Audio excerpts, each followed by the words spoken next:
Assalamualaikum warahmatullahi wabarakatuh. Perkenalkan, nama saya Caswulan dengan NIM 34202160. Saya merupakan mahasiswi jurusan Komunikasi Penyiaran Islam, Fakultas Usuluddin Adab dan Dakwah. Video ini saya buat guna untuk memenuhi tugas UAS Hadis Dakwah kelas B yang diampu oleh Bapak Adi Abdullah Muslim.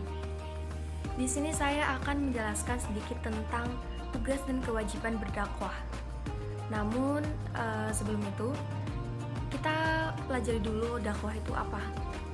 Dakwah dapat diartikan sebagai menyeru atau mengajak kepada jalan Allah Subhanahu wa taala sebagaimana ditegaskan dalam Al-Qur'an. Dan terdapat pada Quran surat Al-Imran ayat 104 yang bunyinya adalah wal takum minkum ummatayad'una ilal khairi wa ya'muruna bil ma'rufi wa yanhauna 'anil munkar wa ulaika humul muflihun, yang artinya adalah, dan hendaklah ada di antara kamu segolongan umat yang menyeru kepada kebajikan, menyuruh kepada yang ma'ruf dan mencegah dari yang munkar, merekalah orang-orang yang beruntung. Kemudian apa saja sih tugas dan kewajiban berdakwah itu? Tugas dan kewajiban berdakwah ada 4. Yang pertama tablik, artinya penyampaian. Yang kedua amar ma'ruf nahi munkar. Dan yang ketiga tadlil atau menunjukkan. Dan yang terakhir takhir, yang artinya melakukan perubahan.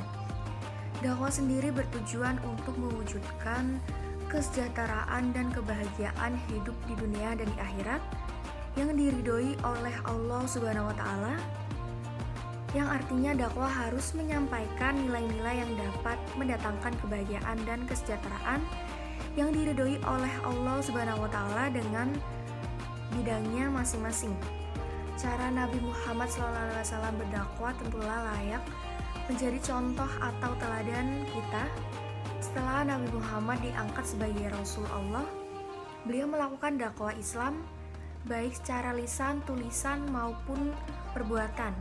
Nabi Muhammad memulai dakwahnya kepada istrinya, keluarganya, dan teman-teman karibnya.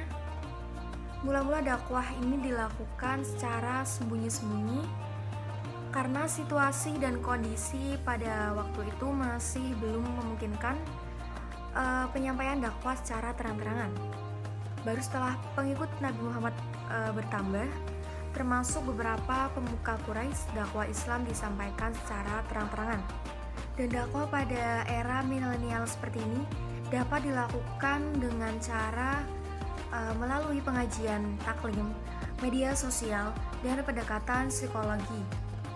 Al-Quran merupakan kitab dakwah yang berisi penetapan syariat, sebab kitab suci yang diturunkan Allah kepada manusia melalui dakwah yang dilakukan oleh Nabi Muhammad SAW pada hakikatnya adalah ajakan untuk mentaati dan mengikuti ajaran Islam, di mana tujuannya untuk menjadi pedoman dalam hidup manusia.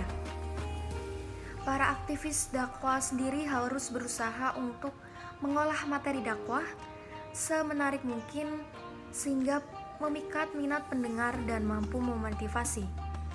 Menyampaikan dakwah kepada manusia harus menyadari jika manusia adalah makhluk yang terdiri dari unsur jasmani dan akal serta jiwa, sehingga mereka harus dipandang dihadapi dengan keseluruhan unsur-unsurnya. Dakwah sendiri harus menggunakan bahasa yang sederhana, komunikatif, yang artinya mudah untuk diketahui dan dipahami oleh objek dakwah. Materi dakwah tidak ditentukan oleh seorang dai, namun ditentukan oleh objek dakwah. Dibutuhkan kepahaman, kecakapan, kepekaan, dan kejelian dai dalam membaca kondisi objek dakwahnya. Demikian yang dapat saya sampaikan tentang tugas dan kewajiban berdakwah. Kurang lebihnya mohon maaf. Wassalamualaikum warahmatullahi wabarakatuh.